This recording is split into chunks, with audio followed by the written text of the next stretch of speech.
അപ്പം നമുക്കിന്ന് മസാല ഓംപ്ലേറ്റ് ഉണ്ടാക്കുന്നൊരു വീഡിയോ നോക്കാം. അതിനായി ഞാൻ എടുത്തേക്കുന്നത് 2 മുട്ടയും 2 പച്ചമുളകും കുറച്ച് ഉള്ളിയുമാണ്. ഇവ മൂന്നും നല്ല രീതിയിൽ മിക്സ് ചെയ്തെടുക്കാം. അതിനുശേഷം ഉപ്പ്, മഞ്ഞൾപ്പൊടി, കുരുമുളക് ഇവ മൂന്നും നമ്മൾ മിക്സ് ചെയ്ത് വെച്ചേക്കുന്നതിൽ ചേർത്ത് കൊടുക്കാം. ഇനി ഇവ നന്നായി മിക്സ് ചെയ്ത് മാറ്റി വെക്കുക. ഇനി നമുക്ക് 3 അല്ലി വെളുത്തുള്ളി, പകുതി സവാള, കുറച്ച് കറിവേപ്പില ഇവയെല്ലാം ചെറുതായിട്ട് അരിഞ്ഞെടുക്കാം.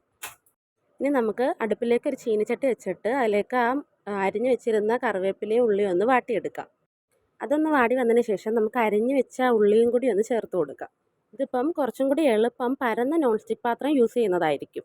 ഉള്ളി വാടിയതിന് ശേഷം മുളക്, മല്ലി, മഞ്ഞൾ, മസാലപ്പൊടികളും ഉപ്പും കൂടി ചേർത്ത് നമുക്കൊന്ന് മിക്സ് ചെയ്തെടുക്കാം. നല്ലോണം മിക്സ് ചെയ്തെടുക്കണം. പൊടികളുടെ പച്ചമണം മാറുന്നത് വരെ മിക്സ് ചെയ്തെടുക്കാം. എന്നിട്ട് നമ്മൾ നേരത്തെ ഉണ്ടാക്കി വെച്ച മുട്ട മിക്സ് ഇതിലേക്ക് ആഡ് ചെയ്ത് കൊടുക്കാം.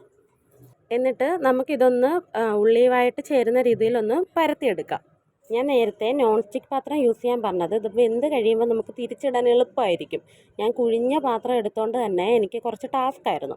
അപ്പോൾ നമ്മൾ 5 മിനിറ്റ് അടച്ച് വെച്ചൊന്ന് വേവിക്കണം.